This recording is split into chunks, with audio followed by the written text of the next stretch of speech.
L-4 filgħaxija lejlet id-dibattitu bejn l-4 kontestanti għal kariga ta' kap nazzjonalista, il-blogger nazzjonalista Daphne Caruana Galizia komplit bl-attakki tagħha fil-konfront tal-kontestant għal kariga ta' kap nazzjonalista Adrian Delija.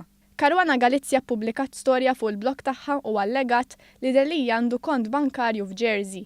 Dan minkejja li Adrian Delija kien ilu jiddikjara li m'għandu l-ebda flejjes u kontijiet bankarji barra l-pajjiż.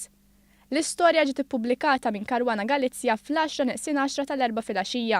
Biċ-ċaħda ta' Delija tasal propju 3 sigħat u nofs wara, fis-1:30 ta' filgħodu. Fis-stqarrija mhux biss ċaħat li għandu kont bankarju mal-bank Barclays f'Jersey, imma ddikjara li se jiftaħ kawża ta' libel lil Caruana Galizia.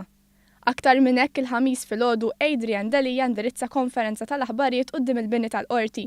Jiena nerġa' ntenni u diġà ħriġta fuq il-Facebook tiegħi bil-lejl pratikament fis-sigħa ta' filgħodu li jiena qatt ma kelli flus barra minn Malta. Iżda fl-istess ħin li Delija kienet jiddefendi ruħu, Daphne Caruana Galizia allegat li mal-miljun sterlina ġejjin minn prostituzzjoni f'Londra daħlu fil-kont bankarju li qed jiġi allegat li għandu Delija f'Barclays. Caruana Galizia ppubblikat ittra bejn Adrian Delija u kumpanija ta' avukati f'Londra.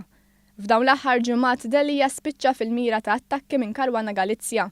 Iżda din l-aħħar storja, propju ftit imqabel il-kunsilliera jivvutaw għal min iridu kap tal-Partit Nazzjonalista, ġabet rabja fil-konfront ta' Adrian Delija. Delija li kien ċar u qal li wara l-kidba ta' Caruana Galizia hemm xi ħadd fil-Partit Nazzjonalista li ma jridux kap. Min ilit wara dan kollu.